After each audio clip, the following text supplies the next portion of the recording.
សួស្តីបងប្អូនទាំងអស់គ្នាយើងបន្តសាច់រឿងរបស់យើងបន្តទៀតបាតដៃរបស់ពួកជាចាតាវវ័យក្មេងបែកញើសយ៉ាងខ្លាំងនៅពេលដែលគាត់ក្តាប់ស្លាកសញ្ញាត្បូងយ៉ាងណែនខណៈពេលកំពុងរុញខ្លួនឆ្លងកាត់វងមនុស្សដែលនាំឲ្យមានការខឹងសម្បារនិងពាក្យសម្ដីប្រមាថយ៉ាងខ្លាំងអ្នកបម្រើការម្នាក់នៅក្បែរនោះនៅភ្នំពិធីបានកត់សម្គាល់ឃើញយុវជននោះយ៉ាងឆាប់រហ័សកំពុងតែរុញច្រានខ្លួនឆ្លងកាត់វងមនុស្សហើយគាត់បានដើរទៅរកពួកជាចាតាវ័យក្មេងដោយទឹកមុខមើងម៉ាត់ប៉ុន្តែនៅពេលដែលគាត់ហៀបនឹងស្ដីបន្ទោពួកជាចាតាវបានលាតដៃម្ខាងដើម្បីបង្ហាញស្លាកសញ្ញាត្បូងថ្មដ៏ស្រស់ស្អាតមួយដែលបានប្រគល់ឲ្យគាត់ដោយភ្ញៀវស្នាក់នៅក្នុងបន្ទប់ពិសេសស្នាមញញឹមដ៏សប្បុរសមួយបានលេចឡើងភ្លាមៗនៅលើមុខរបស់អ្នកបម្រើនៅពេលដែលគាត់បានសួរថាតើលោកម្ចាស់ស្នាក់នៅបន្ទប់ពិសេសមែនទេភ្ញៀវជាទីគោរពអ្នកបម្រើបានលើសំណួរនេះព្រោះគាត់ស្គាល់រូបរាងរបស់ភ្ញៀវទាំងអស់ដែលស្នាក់នៅក្នុងបន្ទប់លំដាប់ខ្ពស់លើកប៉ាល់គុណនេះពួកជាចាតាវ័យក្មេងបានប្រមូលផ្ដុំភាពក្លាហានរួចក៏បញ្យល់ថាខ្ញុំឈ្មោះចាងសានហើយខ្ញុំជាពួកជាចាតាវដែលធ្វើដំណើរឯកាខ្ញុំមកពីសាខាឆ្ងាយមួយនៃត្រកូលឆាងនៃភ្នំឡុងហ៊ូប៉ុន្តែសាខារបស់យើងមិនត្រូវបានចុះបញ្ជីជាផ្លូវការនៅក្នុងកំណត់ត្រាពងសាវតានៃភ្នំឡុងហ៊ូនោះទេភ្ញៀវដែលស្នាក់នៅក្នុងបន្ទប់ពិសេសគឺឈិនភិនអានគឺមិត្តភ័ក្តិរបស់ខ្ញុំត្រូវបានពន្យាពេលដោយបញ្ហាមួយចំនួនដូច្នេះខ្ញុំបានមកយឺតហើយខ្ញុំកំពុងតែរុករកឈុនស៊ុយនិងឈីវស៊ីដរាបណាគាត់បានប្រកាសពីចេតនារបស់គាត់ភ្លាមពួកជាចាតាវ័យក្មេងបានសោកស្ដាយចំពោះការសម្រេចចិត្តរបស់គាត់ក្នុងការធ្វើដូច្នេះដោយមានអារម្មណ៍ថាគាត់ធ្វើប្រហែសនិងភ្លាមពេកហើយថាគាត់មិនគួរទទួលយកផ្លាកសញ្ញាថ្មត្បូងដោយគ្មានការប្រុងប្រយ័ត្ននោះទេគាត់ជាយុវជនដែលមានគំនិតល្អ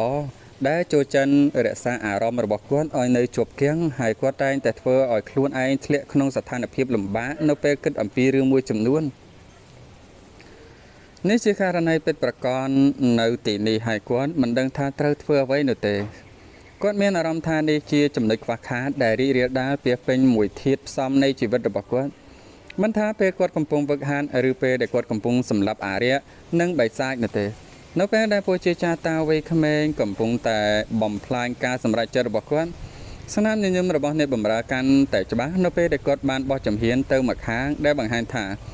ពួកជាចាតាវ័យក្មេងត្រូវបានអនុញ្ញាតឲ្យចូលក្នុងពេលជាមួយគ្នានោះអ្នកបម្រើបាននិយាយដោយសម្លេងគោរពថាសូមមកជាមួយនឹងខ្ញុំលោកម្ចាស់អមតៈបន្ទាប់ពីដឹងពីស្ថានភាពនេះឈុនស៊ុយបានស្ម័គ្រចិត្តចុះចេញពីកៅអីរបស់នាងហើយកៅអីឈើបន្ថែមមួយទៀតត្រូវបានផ្ដល់ជូនសម្បីតែពេលពលជាចាតាវ័យក្មេងអង្គុយចុះក៏ដោយគាត់នៅតែមានអារម្មណ៍ដូចជាគាត់កំពុងស្ថិតនៅក្នុងសុបិនឈុនស៊ុយទៅតែចុះពីកៅអីដូច្នេះនៅតែមានកម្ដៅរាងកាយរបស់នាងខ្លះៗនៅលើវារឿងនេះធ្វើឲ្យពលជាចាតាវ័យក្មេងមានអារម្មណ៍ឆ្កងខ្លាំងណាស់ហើយគាត់ពិតជាខ្មាស់អៀនណាស់ដូច្នេះមុខរបស់គាត់ឡើងក្រហមបន្តិចគាត់ប្រញាប់ប្រញាល់រំកិលគូតរបស់គាត់ដើម្បីឲ្យគាត់អង្គុយតែលើគែមកៅអីដូចជាការមិនធ្វើដូច្នេះគឺស្មើនឹងការប្រមាថឈុនស៊ុយឈីវស៊ីមានអារម្មណ៍រំភើបយ៉ាងខ្លាំងនៅពេលដែលឃើញបែបនេះ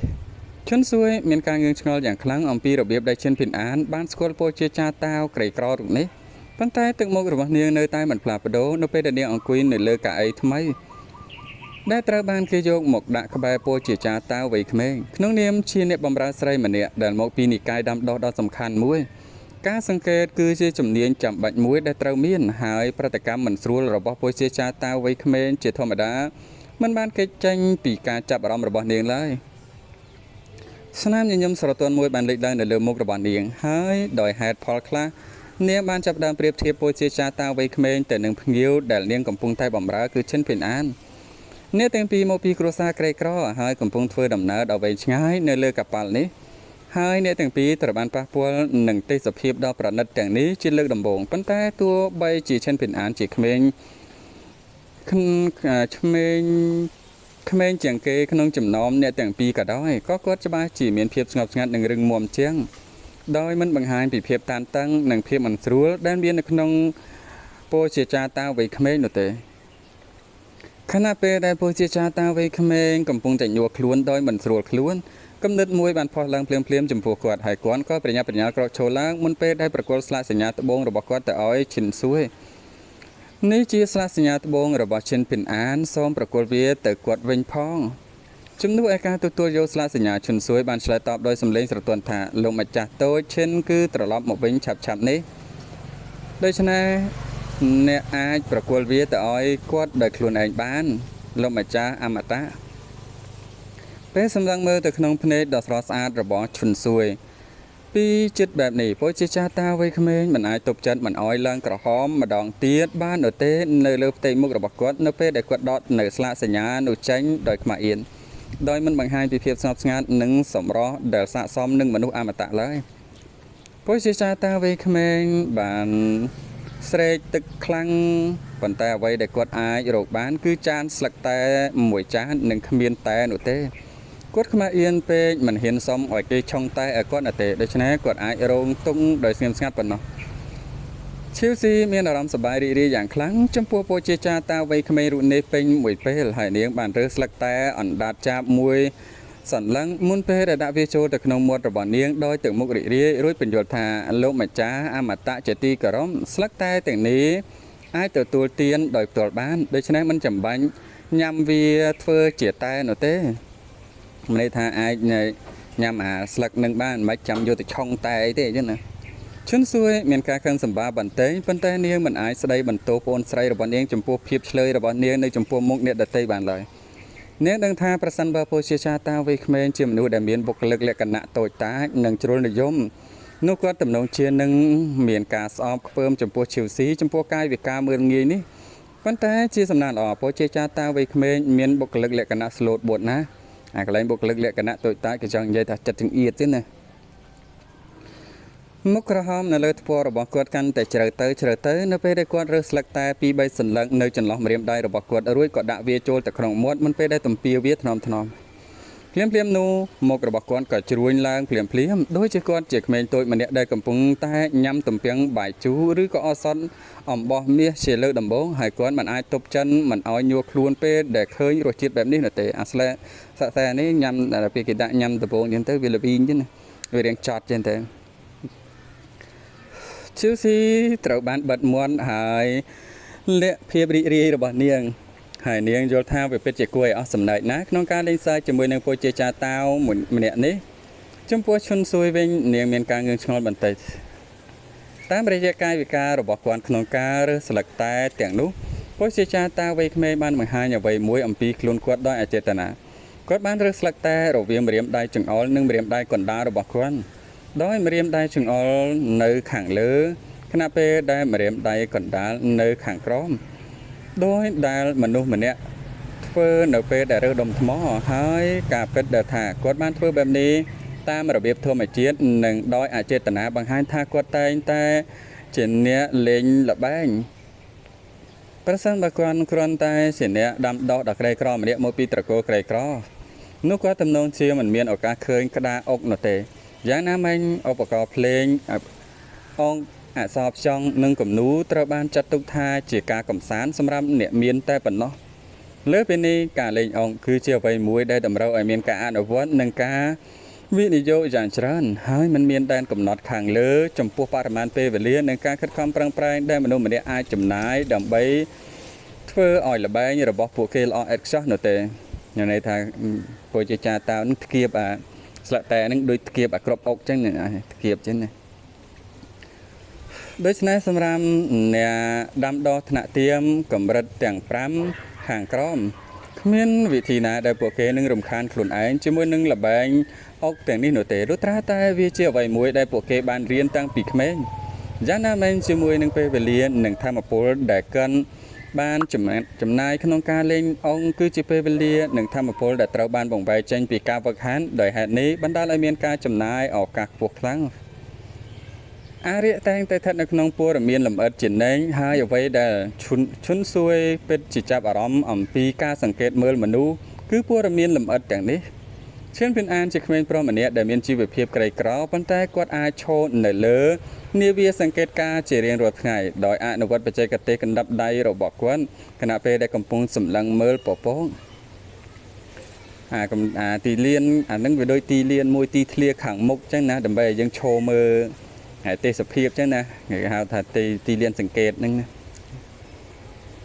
ផ្ទុយទៅវិញពលជាចាតាវដែលខ្មាស់អៀនរូបនេះទំនងជាមកពីត្រកូលដែលមានការអប់រំខ្ពស់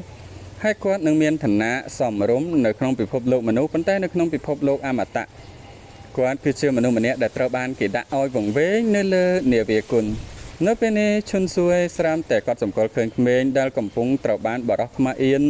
នៅជួរមុខកាន់បែរមកញញឹមដាក់នាងហើយនាងក៏ញញឹមដាក់គេដោយសេចក្ដីធម៌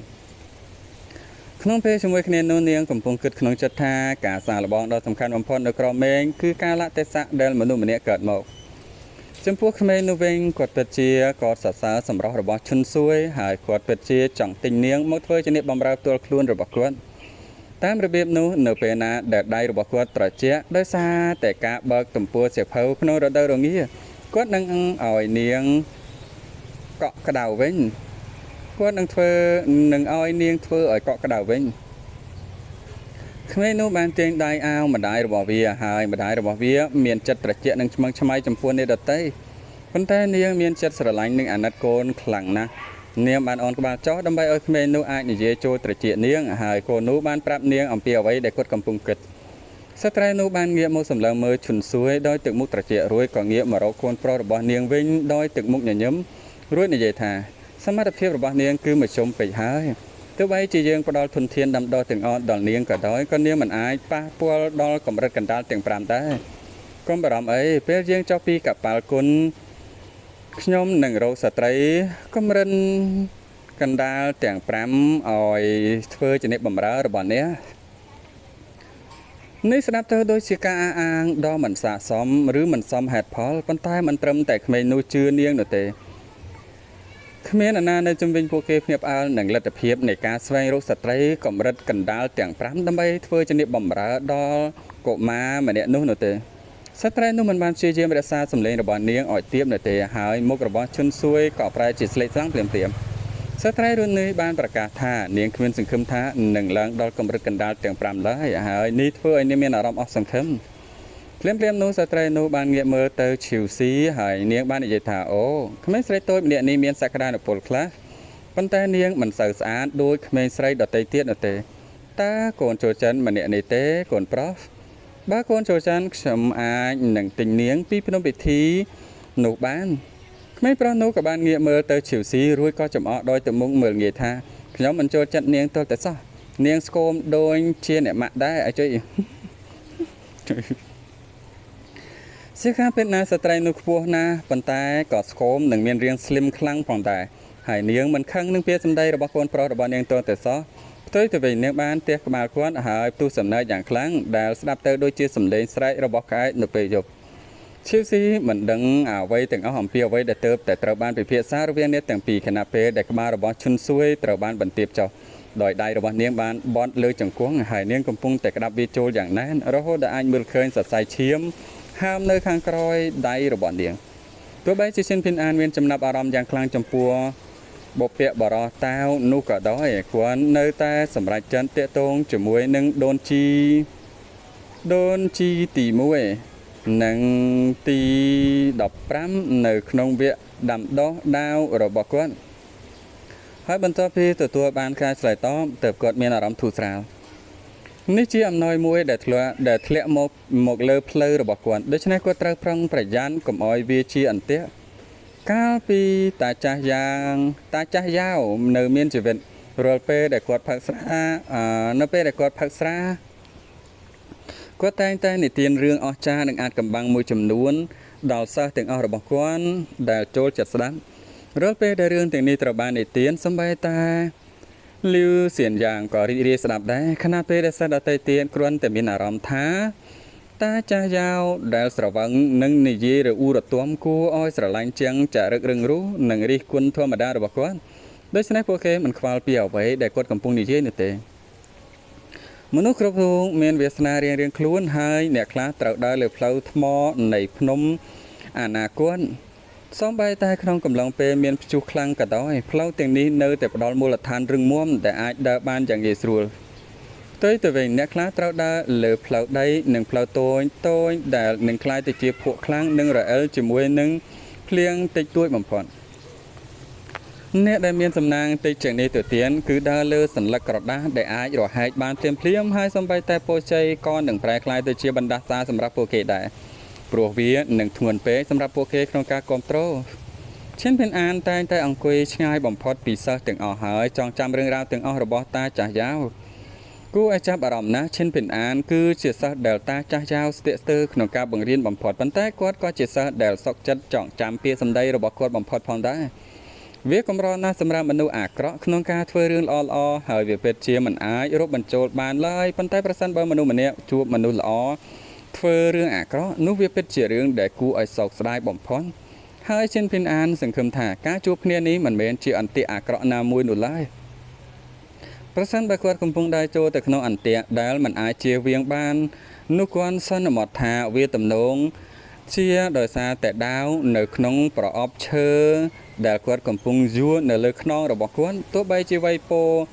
រុនឈៀងតាចាយ៉ាងទាំងអស់បានរួមចំណែកក្នុងការលាក់បាំងវាក៏ដោយក៏ប្រហែលជាមាននរណាម្នាក់បានរកឃើញវាតាមរបៀបណាមួយឈិនភិនអានបានដើរឡើងលើជណ្ដើរយឺតមុនពេលទៅចូលទៅក្នុងសាលធំប៉ុន្តែដូនជីតាវមកពីនិកាយ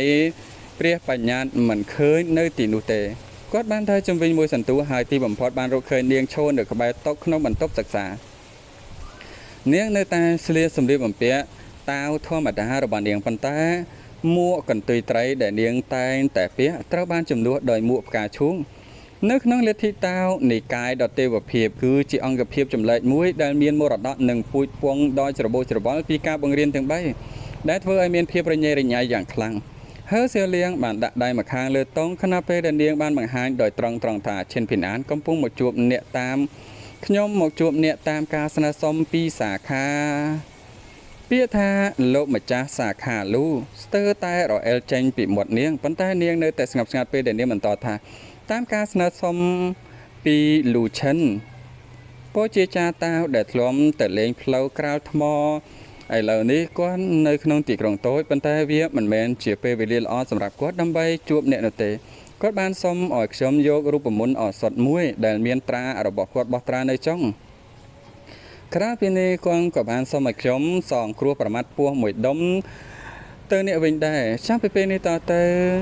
ទាំងអ្នកនិងលូឈិននឹងមិនជំពាក់អ្វីពីគ្នាឡើយហើយអ្នកអាចបន្តរស់នៅជីវិតរបស់អ្នកដោយធម្មតា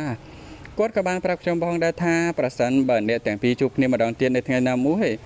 នោះគាត់នឹងសប្បាយចិត្តជាងក្នុងការអង្គុយជាមួយនឹងអ្នកហើយផឹកស្រាជាមួយគ្នាមួយឬពីរបែកកែវឈិនភិនអានមានអារម្មណ៍ធូរស្រាលប៉ុន្តែក៏មានអារម្មណ៍ព្រួយបារម្ភផងដែរពេលឮដូច្នេះនេះមិនមែននិយាយអំពីដាវដែលបង្កើតឡើងដោយរុនឈៀងនោះទេផ្ទុយទៅវិញវានិយាយអំពីគាត់តែម្នាក់គាត់ហើយសៀលៀងញញឹមរួចនាងបន្តថាជាចុងក្រោយគាត់ក៏បានសុំឲ្យខ្ញុំប្រាប់អ្នកឲ្យមើលថែខ្លួនឯងនិងចុះពីកប៉ាល់នៅនគរភាគខាងត្បូងយល់ព្រមឈិនផានអានឆ្លើយតបទាំងងក់ក្បាលហើយសៀលៀងចង្អុលទៅតុនៅក្នុងសាលធំហើយអ្នកទាំងពីរបានអង្គុយចុះទល់មុខគ្នាបន្ទាប់ពីសញ្ជឹងគិតមួយសន្ទុះនាងបានបង្វែរដៃមួយដើម្បីបង្ហាញត្រាត្បូងអធិរាជនៃនគរដែលដួលរលំវាមានរាងឯកសណ្ឋានខ្លាំងហើយត្រូវបានផលិតចេញពីត្បូងថ្មដែលមានគុណភាពខ្ពស់ខ្លាំងហើយវាគឺជាកំណប់ទ្រព្យខ្នាតតូចដែលកាន់តែកម្រនិងមានតម្លៃជាងកំណប់ទ្រព្យថង់ផ្ទង់ទៅទៀតឈីឆានមានកំណប់ទ្រព្យបែបនេះមួយនៅក្នុងដៃរបស់គាត់ហើយវាគឺជាកំណប់ទ្រព្យមួយក្នុងចំណោមកំណប់ទ្រព្យរាប់សឹមដែលគាត់បានប្រើក្នុងសមរភូមិរបស់គាត់ប្រឆាំងនឹងឆាយឈីងសឹងបន្ទាប់មកហឺសៀវលៀងបានលើកដៃឡើងហើយថ្មទឹកថ្នាំបុរាណមួយបានលេចចេញមកលើអាកាសអណ្ដែតពីលើត្រាត្បូងភ្លាមនោះសៀវភៅត្បូងបុរាណមួយបានហោះចេញពីថ្មទឹកថ្នាំហើយស្លឹកឈូកតូចមួយបានអណ្ដែតចេញពីសៀវភៅជាចុងក្រោយថ្មប្រមាថពស់មួយដុំបានរមៀតចេញពីកំណប់ទ្រាំដែលជាស្លឹកឈូកហើយវាមិនមែនជាអ្វីក្រៅអំពីថ្មដែលឈិនភិនអានបានស្នើសុំឲ្យហឺសៀលៀងផ្ដល់ឲ្យលូឈិនទេនាងទៅតែទាញយកកំណប់ទ្រព្យតូចមួយនិងកំណប់ទ្រាំថងផ្ទង់3ចេញហើយវាគឺជាការអួតអាងទ្រព្យសម្បត្តិយ៉ាងស្ងប់ស្ងាត់អ្នកដាំដុះកម្រិតទី10ណាមួយនៅក្រោមមេឃប្រកាសជាភ្ញាក់ផ្អើលយ៉ាងខ្លាំងប្រសិនបើពួកគេបានឃើញរឿងនេះ ប៉ុន្តែពរជ័យទាំងអស់នេះបានធ្លាក់មកលើផ្លូវរបស់ហើសៀវលៀងបានរក្សាទង់ស្លឹកឈូងសៀវភៅថ្មទឹកថ្នាំបុរាណនិងត្រារួញរុញថ្មប្រមាត់ពោះនោះថ្នមទៅរកឈិនភិនអាននាងអាចមើលឃើញថាឈិនភិនអានហាក់ដូចជាមិនហ៊ានទទួលយកគ្រោះប្រមាត់ពោះនោះទេដូច្នេះនាងនិយាយដោយត្រង់ថា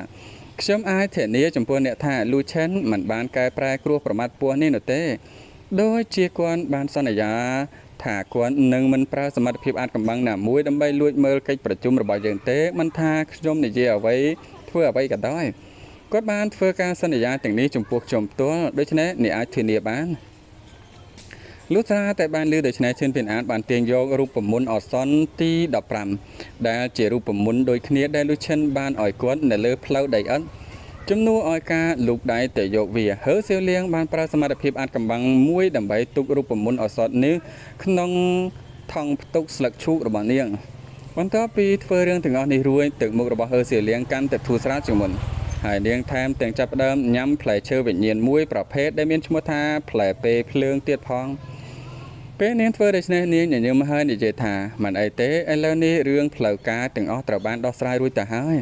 ដល់ពេលពិភាក្សារឿងឯកជនខ្លះហើយកុំភ័យអីឈិនភិនអានស្នាមញញឹមស្រពោនមួយបានលេចឡើងនៅលើមុខរបស់ឈិនភិនអានតែគាត់អាចមិនភ័យយ៉ាងដូចម្ដេចតែនេះបានឮទេថាខ្ញុំបានចាក់ចែងពីនិកាយព្រះបញ្ញត្តិហើសៀវលៀងបានសួរឈិនភិនអានងក់ក្បាលជាការឆ្លើយតបមើលទៅដូចជាខ្ញុំនៅតែមិនទាន់មានគេឈ្មោះល្បីគ្រប់គ្រាន់នោះទេហើសៀវលៀងបានគិតក្នុងចិនដោយមើលងាយខ្លួនឯងបន្ទាប់ពីនោះនាងហាក់ដូចជាមិនប្រញាប់និយាយអ្វីទេដោយបន្តទំពានៅផ្លែឈើភ្លើងរបស់នាងដោយទឹកមុខរីករាយផ្លែឈើនេះអាចទប់ទល់នឹងភាពត្រជាក់បានប៉ុន្តែនៅពេលដែលវាមកដល់ធម្មពលខាងវិញ្ញាណដែលជ្រាបចូលទៅក្នុងផ្លែឈើភ្លើងវាមិនអាចប្រៀបធៀបជាមួយនឹងផ្លែឈើក្រូចនោះបាននោះទេដូច្នេះវាមិនថ្លៃខ្លាំងទេហើយវាជាអាហារសម្រន់ធម្មតាដែលរៀបចំសម្រាប់ភ្ញៀវក្នុងរដូវរងានិងរដូវផ្ការីក្នុងត្រកូលអ្នកមាននិងមានអំណាចនៅឃើញតែនេះសំណួរបងប្អូនថានេះអីហើយគេអ្នកដាំដងហ្នឹងគេហូបបាយហូបទឹកគេចូលបន្ទប់ទឹកអត់ណ៎អត់មានឃើញសំណួរហ្នឹងចោះស្រេចតែអត់មានក៏អត់ដឹងដែរព្រោះអត់មានមិនមែនអ្នកដាំដុះផងហ្នឹងប៉ុន្តែក៏មិនដែលឃើញជួបកន្លែងតាណាដែលគេនិយាយពីកន្លែងហ្នឹងដែរទោះជាយ៉ាងណាក៏ដោយមានផ្លែក្រូចច្រើននៅក្នុងចានផ្លែឈើហើយស្ទើរតែគ្មានផ្លែឈើភ្លើងទាល់តែសោះប្រសិនបើសិនភិនអានមិនបានសួរឈុនស៊ុយនិងឈីវស៊ីអំពីតម្លៃផ្លែឈើទាំងពីរប្រភេទទេគាត់ប្រកាសជាច្រឡំផ្លែឈើភ្លើងថាជាផ្លែឈើថ្លៃជាងគេក្នុងចំណោមផ្លែឈើទាំងពីរតាមពិតទៅនេះគឺជាការចង្អុលបង្ហាញពីទ្រព្យសម្បត្តិនិងចិត្តសប្បុរសរបស់ភ្នំពិធីហើសៀវលៀងកំពុងតែទំពាផ្លែឈើភ្លើងរបស់នាងដោយទឹកមុខធូរស្រាលខណៈពេលដែលឈិនភិនអានកំពុងអង្គុយនៅលើកៅអីរបស់គាត់ដោយភាពតានតឹងដោយមិនប្រកាសថានាងមានបំណងអ្វីនោះទេនាងគឺជាក្មេងស្រីត្បូងនៃលទ្ធិតាវនៃទ្វីបកែវកំណប់ភៀកខាងកើតប៉ុន្តែដោយហេតុផលខ្លះនាងបានប្រកាសចាក់ចែងពីនិកាយដល់ទេវភាពភ្លាមអ្នកខ្លះនិយាយថាវាគឺដោយសារតែការភ្ជាប់ចិត្តរបស់នាងចំពោះពូតូចរបស់នាងដែលបានធ្វើដំណើរទៅកាន់ទ្វីបដ៏ទេវភាពដែនដីកណ្ដាលដើម្បីទទួលយកនៅលទ្ធិតាវនៃនិកាយខាងលើនិកាយដ៏ទេវភាពពួកគេបានសន្មតថាទីបំផុតនាងមិនអាចទប់ស្កាត់សេចក្តីស្រឡាញ់របស់នាងចំពោះពូរបស់នាងបានទេហើយថានាងបានបដិញ្ញាចិត្តថានឹងដេញតាមគាត់សូម្បីតែដោយចំណាយលើនិកាយរបស់នាងលោកគ្រូរបស់នាងនិងតាវដ៏អស្ចារ្យរបស់នាងក៏ដោយបន្ទាប់ពីហើសៀវលៀងត្រូវបានដកចេញពីតំណែងជាតិនារីត្បូងមាននារីថ្មីមួយរូបដែលបានលេចចេញមកជំនួសនាងប៉ុន្តែជំនួសឲ្យនិកាយដ៏ទេវភាពនារីត្បូងថ្មីនេះគឺជាដូនជីតាវដែលមិនសូវស្គាល់ម្នាក់មកពីនិកាយទឹករដូវស្លឹកឈើជ្រុះមានការសង្ស័យយ៉ាងទូលំទូលាយថាសកម្មភាពរបស់ហើសៀវលៀងបានទាក់ទាញកំហឹងរបស់លទ្ធិតាវទាំងមូលនៃទ្វីបហើយនោះបាននាំឲ្យនិកាយដ៏ទេវភាពបាត់បង់ការទាមទាររបស់ខ្លួនលើទាំងក្មេងប្រុសមាសនិងក្មេងស្រីត្បូងគ្រូរបស់ហើសៀវលៀងក៏មានការខឹងសម្បារយ៉ាងខ្លាំងចំពោះការសម្រេចចិត្តរបស់នាងផងដែរហើយវាត្រូវបានបញ្ចុះបញ្ចូលយ៉ាងច្រើនពីឈីឈិនដើម្បីការពារគាត់ពីការសម្រុកចុះពីលើភ្នំដើម្បីដេញតាមហើសៀវលៀងនិងប្រឈមមុខនឹងនាង មនុស្សគ្រប់គ្នាដឹងថាគ្រូរបស់ហើសៀលៀងមានសេចក្តីសង្ឃឹមខ្ពស់ចំពោះនាងហើយបានចិញ្ចឹមបីបាច់ថែរក្សានាងដូចជាកូនស្រីរបស់គាត់នេះជាអ្វីដែលមនុស្សគ្រប់គ្នានៅក្នុងនិកាយដទេវភាពបានដឹងហើយវាគឺដោយសារតែរឿងទាំងនេះហើយដែលគ្រូរបស់នាងមានការសោកសៅយ៉ាងខ្លាំងចំពោះទង្វើរបស់នាងទោះជាយ៉ាងណាក៏ដោយក្នុងពេលជាមួយគ្នានេះក៏មានអ្នកសង្ស័យមួយចំនួននៅទីនេះផងដែរតើហើសៀលៀងមិនមែនជាអ្នកដាំដុះដែលមានសំណាងបំផុតនៅលើទ្វីបទាំងមូលទេមែនទេបើដូច្នោះមែនតើនាងបានបញ្ចប់នៅក្នុងស្ថានភាពបែបនេះដោយរបៀបណាតែវាអាចទៅរួចទេដែលឱកាសដ៏ធំធេងទាំងនេះបានធ្លាក់មកលើនាងដែលគ្រប់គ្រាន់ដើម្បីបញ្ចុះបញ្ចូលនាងឲ្យបោះបង់ចោលសម្បីតែគ្រូនិងនិកាយរបស់នាងបញ្ហានៅទីនេះគឺថាច្បាប់នៃគោលលទ្ធិតាវគឺរឹងត្រឹងខ្លាំងណាស់មិនខុសពីច្បាប់នៃសាលានិងបណ្ឌិតសភានៃលទ្ធិខុងជឿនោះទេដូច្នេះទោះបីជានាងត្រូវទៅនិកាយដែលនៅពីលើនិកាយដទេវភាពនៅលើទ្វីបដទេវភាពដែនដីកណ្ដាលក៏ដោយតើនាងគឺពិតជាអាចនៅក្បែរពូរបស់នាងបានឬទេដោយសារតែគេឈ្មោះដ៏អាក្រក់របស់នាងដែលបានទទួលសម្រាប់ខ្លួនឯងចា៎យើងជួបគ្នានៅវីដេអូក្រោយទៀត